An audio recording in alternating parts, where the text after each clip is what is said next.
আল্লাহ যখন যা করে বান্দার ভালোর জন্য করে। হয়তো প্রথমের দিকে আমরা সেটা বুঝতে পারি না, কিন্তু সময়ের পরিক্রমায় যখন বাস্তবতা নিয়ে সামনে আসে, দিন শেষে আমরা বলতে বাধ্য হই আসলেই ওই দিন ওই ঘটনাটা হওয়াতে ভালোই হয়েছে।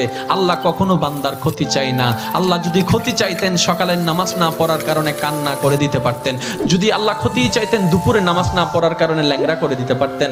আল্লাহ সেটা চান না, আল্লাহ চাই বান্দার সব সময় ভালো। আর মা তো দেখেন জন্ম দেওয়ার কারণে সন্তানের তো অপরাধ করার পরও মা সন্তানের প্রতি কতই ভালোবাসা, কতই মায়া, বাবার কাছ থেকে সন্তানের পিঠকে বাঁচাই ফেলছে, এরকম হাজারো মা আছে ওই মায়ের জন্য। কিন্তু আল্লাহ পাক রব্বুল আলামিন বান্দার উপর কতটুকু ভালোবাসে দিয়েছেন সেটা আমরা বান্দারা বুঝতে পারি নাই বলে শয়তানের ফাঁদে বারবার পা দিয়ে আটকাই যাচ্ছি। মনে রাখবেন, মনের মধ্যে কথাটা বসাই ফেলবেন, আল্লাহ যখন যা করে বান্দার ভালোর জন্যই করে।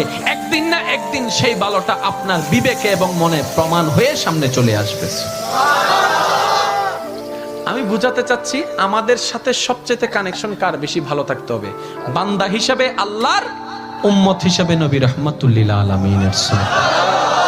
এখানের ভিতর যে কেউ চাইলে জীবন সাজাই ফেলতে পারবে। আমি বলছি যে কেউ, anybody, you can do it, not impossible. Because impossible শব্দটাকে যদি একদম ভালো